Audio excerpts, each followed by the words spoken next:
పుట్టినప్పుడు అమాయకంగానే పుట్టాం. మనకు భయం అంటే ఏంటో తెలీదు. కానీ తర్వాత ఈ సొసైటీ మనలో 100 భయాలు క్రియేట్ చేసింది. ప్రతి మతం మనల్ని భయంతోనే పెంచింది. ధైర్యం నూరు పోసిన మతం ఒక్కట్లేదు. దేవుడిని చూసి భయపడడం నేర్పారు తప్ప ప్రేమించడం నేర్పలా. దేవుడి దగ్గర అడుక్కోవడం నేర్పారు, కాళ్ళ మీద పడడం నేర్పారు, లెంపలేసుకోవడం నేర్పారు. రకరకాల భయాలు బుర్ర నిండా పెట్టారు. ఫైర్ వస్తుందేమో భయం, ప్రేమించరేమో భయం, దయ్యం వస్తుందేమో భయం, ఉన్నది పోతుందేమో భయం. పుట్టగానే గట్టిగా ఏడుస్తాం. ఆ మొదటి ఏడుపుతోనే ఊపిరి తీసుకోవడం స్టార్ట్ అవుతుంది. ఒకరోజు ఆ ఊపిరి వదిలేస్తాం, పోతాం.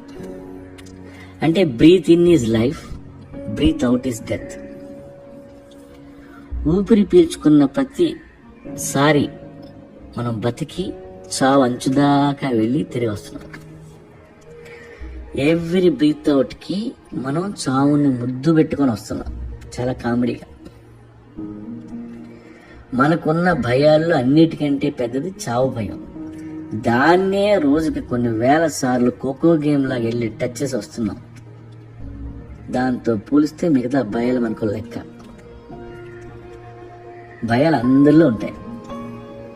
భయంతో అక్కడే ఆగిపోతే పెరుగుతాను. అదే భయంతో ఒక్క అడుగు ముందుకేస్తే ధైర్యం. అంతే తేడా. భయం వల్ల కోపం వస్తుంది, కోపం వల్ల వైలెంట్ అవుతాం. కాబట్టి ఫియర్ని ఎప్పుడూ ఎంకరేజ్ చేయొద్దు. మనలో ఉన్న భయాలను ఓవర్టేక్ చేయాలంటే 2 సూత్రాలు. Number 1, sense of humour. Sense of humour develop చేసుకోండి. మన ప్రతి భయాన్ని కామెడీ యాంగిల్లో చూడండి. మీ భయం మీద మీరే జోకులు వేసుకోండి. అద్దంలో మిమ్మల్ని మీరు చూసుకుంటూ ఒరే పిక్చర్లా అక్కడ నవ్వుకోండి. అన్నీ పోయి రోడ్డు మీదకి వస్తే ఏంట్రా బాలరాజు ఇలా అయిపోయావు, ఏమిరా నీ వల్ల దేశానికి ఉపయోగం అని మిమ్మల్ని మీరే నవ్వుతూ అడగండి. మన ఈగో పక్కన పెడితే ఏ ఫెయిల్యూర్ మన డ్యామేజ్ చేయలేదు. నెంబర్ 2, ఎక్సర్సైజ్ చేయండి.